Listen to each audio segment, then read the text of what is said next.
Kami persilakan Mas Bram. Baik, terima kasih pimpinan. Bismillahirrahmanirrahim. Assalamualaikum warahmatullahi wabarakatuh. Yang kami hormati dan kami banggakan pimpinan Komisi 10 beserta anggota Komisi 10. Yang kami hormati dan juga kami banggakan Mas Menteri beserta jajarannya yang pada siang hari ini, sore hari ini telah hadir. Bicara soal RKP maupun juga dana ataupun anggaran secara mendalam mungkin nanti akan saya sampaikan melewati consignering. Tetapi ada beberapa hal yang ingin saya sampaikan. Yang pertama adalah apresiasi kepada prestasi Indonesia di Kamboja kemarin. Mas Menteri baru dilantik tetapi prestasinya sudah luar biasa.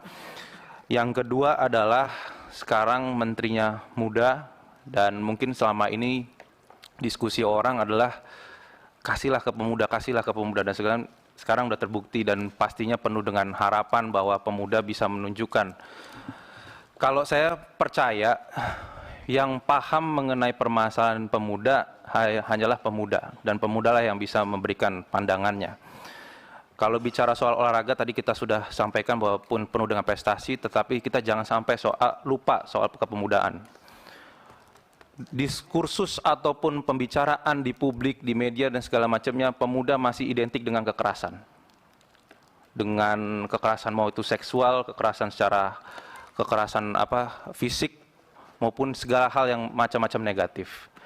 Tadi disampaikan oleh Mas Menteri berbagai macam, salah satunya adalah program untuk penguatan karakter dan segala macamnya. Yang saya ingin tambahkan adalah mungkin perlu penjelasan.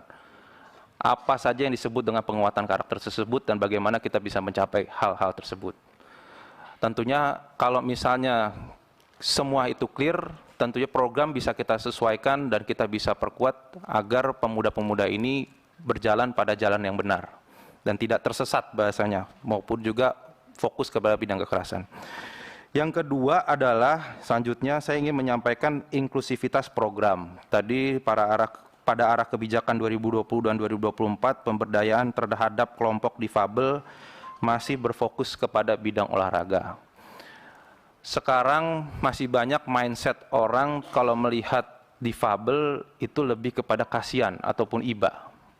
Nah ini perlu penguatan bagaimana kita bisa memperkuat difabel agar mereka bisa mandiri, memberikan program mereka dan mereka bisa berkontribusi kepada masyarakat ataupun juga society.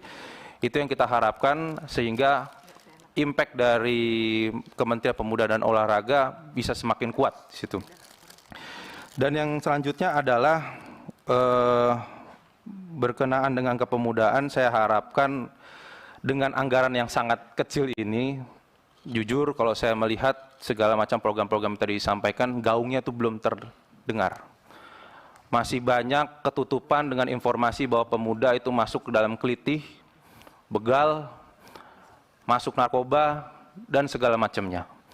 Nah, menurut saya butuh terobosan yang lebih outbreak dan lebih breakthrough lagi dengan cara bagaimana bisa merangkul teman-teman media maupun di sosial media maupun juga media-media mainstream agar memperkuat pemberitaan-pemberitaan tentang pemuda yang positif. Bagaimana mereka bisa berkecimpung di dunia Liga Tarkam yang tadi disampaikan, bagaimana mereka berprestasi dalam hal tenis meja, merupakan juga berprestasi dalam hal entrepreneurship ataupun yang lainnya. Sehingga pemberitaan-pemberitaan yang berbicara soal negatif-negatif itu bisa diminimalisir dan influensi ke program-program yang baik ini bisa lebih terdengar gaungnya. Tentunya pemuda-pemuda kalau melihat terpaparnya tiap hari hal positif, mereka akan juga terinspirasi dengan hal-hal positif. Nah itu yang menurut saya adalah jalan keluar bagaimana ketersumbatan dengan anggaran yang terbatas.